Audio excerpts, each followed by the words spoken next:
Tuloy ang clearing operation sa mga otoridad sa mga lugar sa Aurora na tinamaan ng landslide. Perwisyo ngayon sa mga residente ang mga nasirang kalsada. Nakatutok si Jay Sabal.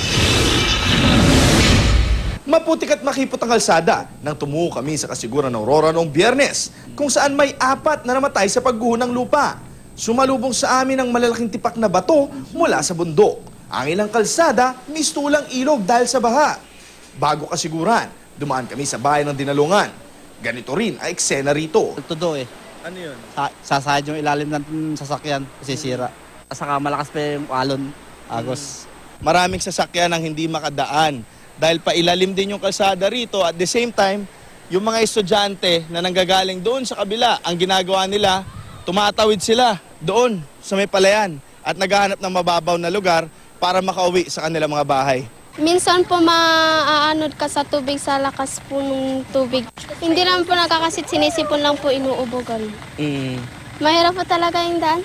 May ibang gumamit ng mga kawayan para maitawid ang mga motorsiklo. Pero mas marami ang minalas at hindi nakalagpas. Kabilang ang crew cab ng GMA News.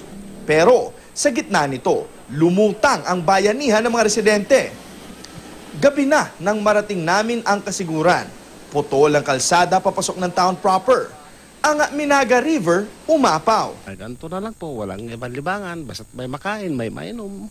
Habang inaantay po na maging passable ang daan, saka na lang po kayo makakatawid.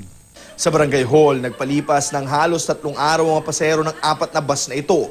Nang gumanda ang panahon kahapon ng tanghali, tinulungan na silang makadaan ng mga lokal na opisyal. Sa ngayon, patuloy ang clearing operation sa iba pang lugar na nagkaroon ng pagguho ng lupa.